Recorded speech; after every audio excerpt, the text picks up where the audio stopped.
त्यस्तो लेबर देख्न पाउने मान्छे त लक्की हो। यो चाहिँ माछा पुछ्रेको टाउको भयो अनि यहाँ तल तल चाहिँ पुच्छर रहेछ है 15 केजीको हैन हो। यहाँ टेक्यो भने कस्तो चिप्लो छ फेरि है कस्तो भइरहेछ नि यहाँ आएर एकदम रिलिफ एनर्जी छैन नि त हाम्रो सामान चाहिँ यसरी बोकेर ल्याउनुपर्छ यहाँ गाई यहाँ खच्चड हिँड्दैन।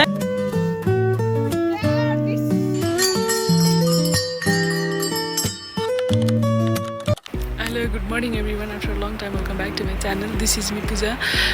So आज चाहिँ हामी एबिसी ट्रेक जानको लागि अहिले हामी यता झिनुमा छौँ अनि हाम्रो ट्रेक चाहिँ स्टार्ट हुन्छ। समिति हुनुहुन्छ? हेलो समिति। Hello hi. कस्तो भइरहेछ तपाईलाई? त्यति डर लागेको छैन तपाईलाई? ए त भैँसी नि हिँड्छ नि त। यस्तो छ यार। बन्जी गर्नु चाहिँ मन छ तर लास्टै डर लाग्छ यस्तो हाइटदेखि त हाइट।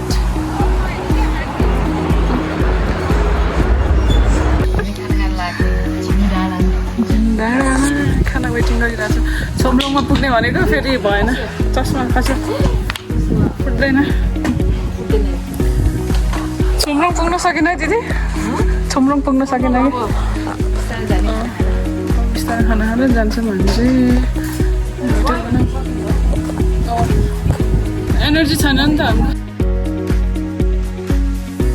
अब चाहिँ हामी खाना खाएर लाग्यो उकालो। मेरो ब्याग यत्रो छ हेर्नुहोस् 55 केजीको हैन हो। यस्तो ब्याग बोकेर हिँड्नुपर्छ। झिलबाट चाहिँ पुरै उकालो यस्तो स्टेयर्स। दिदी अहिले चाहिँ हामी छोम्रोङ पुगेको छ नि गाइस। यो उकालो उकालो बाटो आएर यस पछाडि यहाँ छोम्रोङसम्म चाहिँ पुरै उकालो धेरै उकालो छ। अझै उकालो होला कि तेर्सो आउँछ कि अब छोम्रोङ पछाडि चाहिँ हामी यहाँ छोम्रोङबाट चाहिँ यो ओह्रालो आएर पुल पाएको अनि त्यस पछाडि चाहिँ अब हामी छोम्रोङदेखि लोवर सिङ जानको लागि उकालो जानु पर्यो। अब फेरि बल्ल अप्पर सिङमा पुग्यो। कस्तो भयो दिदी? हाम्रो टार्गेट यही थियो अप्पर सिङमा बस्ने। ठ्याक्क पुग्यो हामी। आइपुग्यौँ। एकदम टफ 6 घन्टा जति हिँड्यो होला है। हाम्रो खाना यहाँ आइसक्यो अप्पर सिङमा। गुन्द्रुक मिठो छ? हजुर त्यही त घान्द्रुक भन्नुहुन्छ कस्तो हुन्छ घान्द्रुक चाहिँ। Hello good morning. अहिले चाहिँ हामी पर्सिङमा छौँ। ब्रेकफास्ट गरेर हामी चाहिँ जान्छौँ। Hello good morning. ओ यहाँबाट हिजोको लगातार 6 घन्टाको हिँडेँ अनि त्यस पछाडि आज फेरि कति घन्टा हुन्छ दिदी? आज पनि 6-7 घन्टा हिँड्ने 6-7 घन्टा जस्तो नै हुन्छ। अप्पर सिङमा आउँदाखेरि चाहिँ उकालो उकालो उकालो आएको। अहिले चाहिँ हामी सम्मसम्म अब सम्मसम्म छ। अब कहाँसम्म हुन्छ होइन हुन्छ ल जाउँ। अब त्यस खुट्टालाई चाहिँ रेस्ट अनि त्यसपछि त्यसपछि चाहिँ अनि उकालो आउँछ होला सायद। अब यो सम्म बाटो चाहिँ हाम्रो के अरे लन्च चाहिँ कता ब्याम्बोमा हुन्छ होइन? ब्याम्बो या त्यस पछाडि बस्ने चाहिँ देउराली। लेट्स सी कति घन्टा हामी चाहिँ यस्तो अनकन्टा जङ्गलमा बाघ भालुले खाला हामीलाई भन्नु नि कसरी होइन? बाघ भालु त पाउँदैन। जङ्गल चाहिँ खतरा छ यार यहीँ। फेरि लेपर आयो भने के गर्नुहुन्छ? लेपर आयो भने त लट्ठीले यस्तो गरेर खोजिदिने त्यसको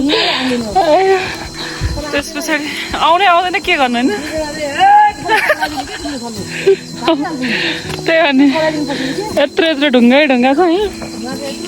त्यो ढुङ्गाले हामी हान्दिने हो टिपेर ढ्याम्किने तर आउँदैन यस्तो ठाउँमा। त्यही त लेपर आयोहरू पनि भाग्नु हुँदैन क्या। भाग्यो भने लग्छ होइन? भाग्यो भने झन् लखेर्छ। ढुङ्गाले दिनुपर्छ। यत्रो यत्रो हामी वेट लिफ्टिङ गरेको मान्छेलाई के केही देख्न पाउँदैन। देख्नु त्यस्तो लेबर देख्न पाउने मान्छे त लक्की हो। जुमा जानुपर्छ। हामी हेर जुमा अब चाहिँ फाइनली हामी यहाँ ब्याम्बो 2145 मिटरमा आइसकेको छौँ। हामी चाहिँ उपर सिनुवाबाट लगभग 2 आवर्समा यहाँ ब्याम्बोमा आइपुगेको होला। अब हाम्रो खाना चाहिँ माथि दोबानमा हुन्छ होला। यहाँ ब्याम्बोमा चाहिँ अलिक चाँडो नै आइसक्यौँ, नत्र हामी ब्याम्बोमै खाने भनिरहेको थियो। अब चाहिँ हामी फाइनली वेलकम टु दोबान आइसक्यो। अनि अब हामी यहाँ दोबानमा चाहिँ खाना खाएर फेरि उकालो। वाउ कस्तो राम्रो कुकुर। हेलो, हामी यो दोबानमा आएर खाना खाएर एकछिन रेस्ट गरेर अब चाहिँ हामी देउराली गयौँ। आज चाहिँ हाम्रो आजको गन्तव्य चाहिँ देउराली हुनेछ। अनि अब भोलि चाहिँ एमबिसीदेखि एबिसी हुनेछ। फेरि अब उकालो चढ्ने बेला भयो। उकालो यहाँ चाहिँ के अरे खच्चडहरूले सामान बोक्नु पाउँदैन रहेछ कि मान्छेले बोक्नु पर्ने रहेछ। एकदम गाह्रो रहेछ। ल सामान यसरी बोकेर ल्याउनुपर्छ यहाँ।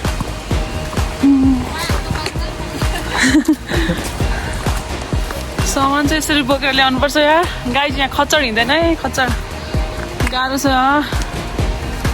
हामी चाहिँ यहाँ बाटोमा आउँदा हेर्नुहोस् गाइज, यहाँनिर मन्दिर बारा क्षेत्र भन्ने रहेछ। अनि यहाँ चाहिँ डेन्जर झरना, खतरा झरना है गाइज यहाँ चाहिँ। अनि यहाँ चाहिँ मासुहरू अलिकति यहाँ खानु पाउँदैन रहेछ कि मन्दिर भन्ने। के ठुलो झरना है यो चाहिँ मन्दिर भइहाल्यो।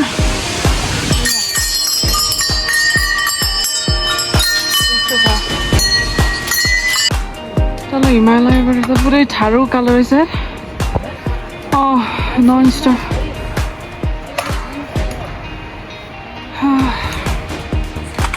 पुरै ठाडो उकालो छ।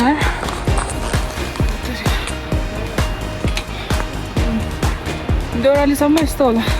Hello, good morning from Deurali. हिजो चाहिँ हामी लगभग 9 आवर्स पछाडि यहाँ देउराली पुगेको थियौँ। अनि हामी चाहिँ होटल साङ्ग्रिलामा बसेको थियौँ।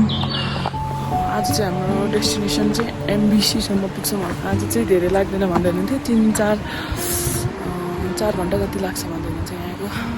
स्नो हल्का यहाँ स्नो छ है। यहाँ यो देउरालीमा चाहिँ धेरै नै होटल छ है। हामीले चाहिँ ब्रेकफास्ट दिइसकेर अब यो देउरालीबाट चाहिँ फेरि हामी एमबिसीतिर लाग्दैछौँ। बाटो फेरि उकालो आयो। हामीलाई त दिदी उकालोले कहिले पनि नछोड्ने भयो नि त। उकालोले कहिले नछोड्ने भयो क्या। कहिले पुग्छु तेर्छु। ओह्रालो कहिले हो ओह्रालो। खुट्टा कतिको दुखिरहेछ? खुट्टा अब अलिअलि। यो लेग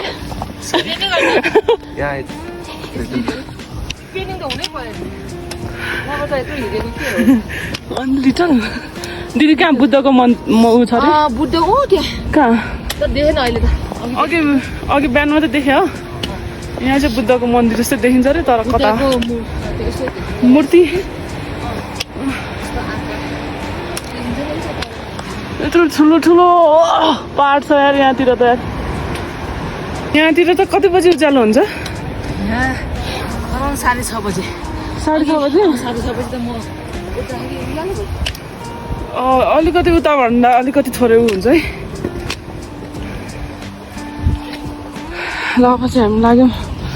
अब हामी एमबिसीमा खाना खाने बेला भेटिन्छौँ। माथि हिमाल देखिरहेको ल गाह्रो छ है एमबिसी पुग्नलाई। पाहाडै पाहाड छ। स्नो हल्का भइरहेको छ हल्का। हिजो भएको होला सायद। तल देउरालीबाट आएपछि चाहिँ पुरै स्नो नै स्नो छ है गाइजहरू। यहाँ टन्नै छ स्नो यहाँ तल। यहाँ टेक्यो भने कस्तो चिप्लो छ फेरि है। चिप्लो क्या यस्तो। कस्तो गाह्रो छ हिँड्नलाई। कस्तो गाह्रो छ हिँड्नलाई। यहाँ चिप्ल्यो भने छैन फेरि कसरी जाने यो बाटोमा हेर्नु। एमबिसी पुग्न कस्तो गाह्रो भइरहेछ यार गाइज। अलि टफ उकालो छ यहाँ। अब चाहिँ लगभग पुग्न लाग्यो भन्छन् है एमबिसी चाहिँ। तर एकदम हाम्रो लागि चाहिँ टफ उकालो छ यो बाटो चाहिँ।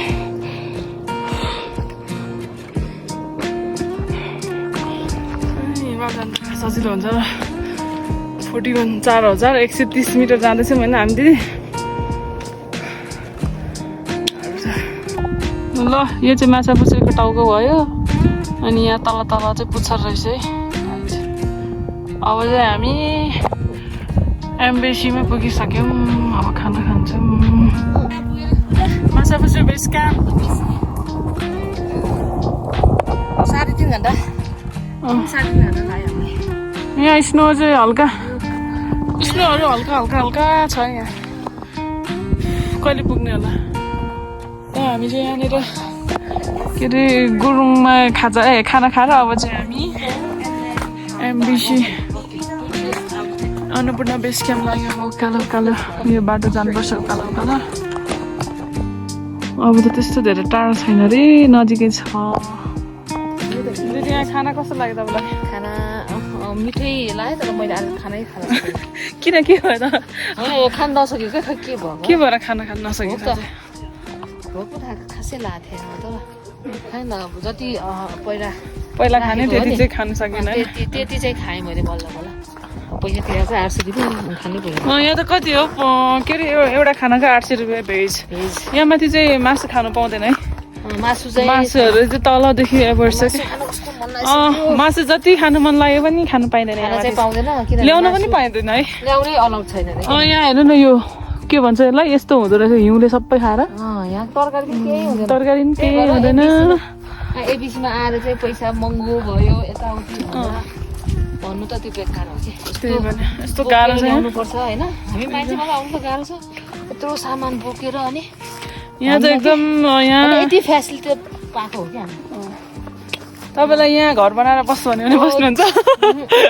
घुम्न आउँदा ठिक छ घर चाहिँ बनाउँदैन है घर चाहिँ गाह्रो छ यहाँ एकदम हिउँ चाहिँ यहाँ टन्नै परिरहेको छ यस्तो के यहाँ माथि फिस्टेल छ यो चाहिँ अब एमबिसी भयो एमबिसी यस्तो हुन्छ कि पहिला फर्स्ट कसैले पनि केही नगरेको हिउँ यस्तो हुन्छ अनि जुन टेक्दै गएपछि त्यो हिउँ टेक्दै गएपछि चिप्लिँदै जान्छ ऊ जस्तै हुन्छ क्या चिप्लिँदै जान्छ त्यो के भन्छ सिसा जस्तै हुन्छ क्या पछि त पुरै ग्लासियर भन्छ चिप्लिन्छ हिउँमा यहाँ त खोलामा त सबै ग्लासियर भएको छ जमेर यहाँ माछा पुछ्रे छ फाइनली एबिसी एकदम धेरै जाडो छ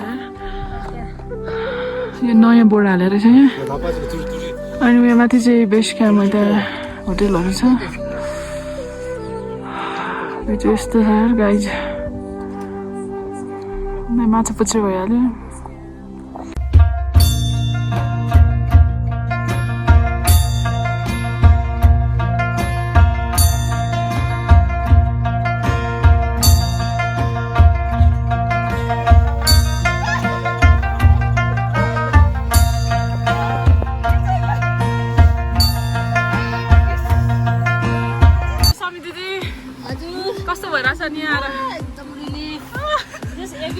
एबिसी गराएर फर्केर चाहिँ यो ठाउँमा चाहिँ तपाईँले हट स्प्रिङ चाहिँ लिनु पर्यो